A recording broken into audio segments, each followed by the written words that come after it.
আসসালামু আলাইকুম। এটা হচ্ছে ভিভোর একটা কমন মডেল। আপনারা অবশ্যই দেখেও চিনতে পারছেন। তো আমি জানতে চাই যে আসলে এই কাজটা করার জন্য আপনারা কোন এলাকায় কয় টাকা বিল নেন? এটা একটা জাতীয় রোগ আমি মনে করি ভিভো ফোনের মধ্যে অ্যাভেলেবেল এখন এই সমস্যাটা পাওয়া যাচ্ছে। আর এটার সলিউশনটা একদমই ইজি সলিউশন। অনেকেই আসলে অনেকভাবে কাজ করেন। তো আমার কাজটাও দেখবেন আর হচ্ছে আপনি অবশ্যই কমেন্ট করবেন যে আসলে এই কাজটার জন্য আপনি কত টাকা সর্বোচ্চ বিল নিতে পারেন। আমি আসলে এই কাজটার জন্য প্রথম ৳৩০০ ৳৩৫০ নিতাম। এখন হচ্ছে ৳২০০ বা ৳২৫০ নিয়ে থাকি। ফোনটার সমস্যাটা হচ্ছে অটোমেটিক রিসেট মারে। ভিভো Y20 ফোনটায় অটোমেটিক রিসেট মারলে আমরা আসলে ব্যাটারি পরিবর্তন না করে থার্মাল ফিউজটা আসলে পরিবর্তন কিংবা হচ্ছে রিমুভ করে জাস্ট জাম্পার করে দিলেই কিন্তু আসলে এই কাজটা হয়ে যায়। তো এটা আসলে আমাদের জন্য একটা জাতীয় রোগ হয়ে দাঁড়াইছে।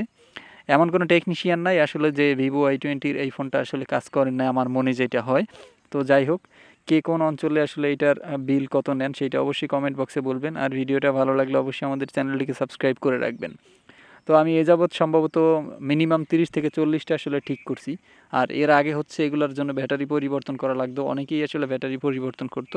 কিন্তু ব্যাটারি পরিবর্তন না করেও কিন্তু সুন্দর করে এভাবে আসলে জাম্পার করে দেওয়া যায়। আমি আসলে জাম্পারের পরিবর্তে হচ্ছে এখানে কিছু রাং আসলে একত্রিত কইরা জমা কইরা তারপর হচ্ছে লাগায় দেই। তাতে হচ্ছে জাম্পারটা আসলে আর মানি কাটার কোনো ভয় থাকে না। তো এটা হচ্ছে ভিভো Y20 মডেল। যারা আসলে ফোনটাকে চিনেন বা এই কাজ করছেন তারা অবশ্যই কমেন্ট করবেন। আর কে কয় টাকায় আসলে এই কাজটা করেন সেটাও একটু কমেন্ট বক্সে বলে যাবেন। অবশ্যই আপনাদের কমেন্টের আশায় থাকবো। ভালো লাগলে অবশ্যই আমাদের চ্যানেলটিকে সাবস্ক্রাইব করে রাখবেন। নিয়মিত ভিডিও পাওয়ার জন্য আমাদের সাথেই থাকবেন। আসসালামু আলাইকুম। দেখতে পাচ্ছেন ফোনটি একদম ঠিক হয়ে গেছে।